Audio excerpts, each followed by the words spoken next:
Hi friends, Deekshi kitchen moong dal puri recipe. ఒక గిన్నె తీసుకొని 1 గ్లాస్ మూంగ్ దాల్ పప్పు వేసుకోవాలి. 2 to 3 టైమ్స్ వాష్ చేసుకోవాలి. వాష్ చేసుకున్నాక ఒక half an hour or 1 hour నానబెట్టుకోవాలి. 1.5 గ్లాస్ వాటర్ పోసి మూత పెట్టి నానబెట్టుకోవాలి. నానిన తర్వాత మిక్సీ జార్ తీసుకొని దాంట్లో నానబెట్టిన పప్పు వేసుకోవాలి.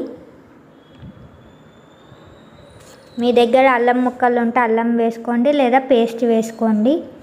4 పచ్చిమిర్చి కట్ చేసి వేసుకోవాలి. పేస్ట్ చేసుకొని నేను ఇక్కడ గిన్నెలకి వేసుకున్నాను.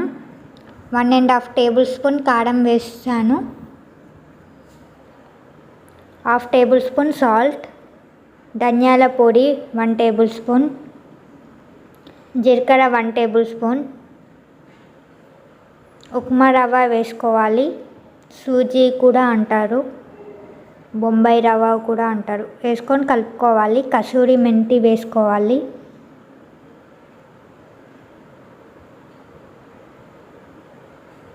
కొంచెం మైదా పిండి వేసుకోవాలి.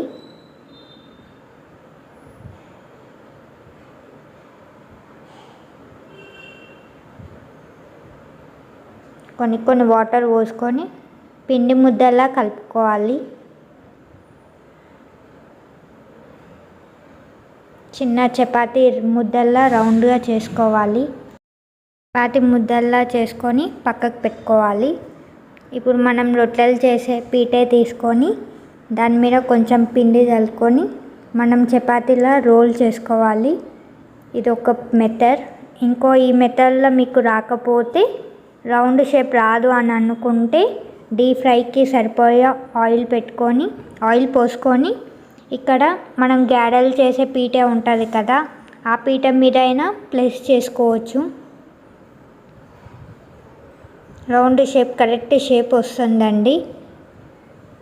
డీప్ ఫ్రైకి ఆయిల్ హీట్ ఎక్కిన తర్వాత పూరి వేసుకొని ఫ్రై చేసుకోవాలి. అంతే అండి, ఎంతో సింపుల్గా చేసుకునే పూరి, మూంగ్ దాల్ పూరి రెడీ. లైక్ చేయండి, షేర్ చేయండి, సబ్స్క్రైబ్ చేయండి. Thank you for watching.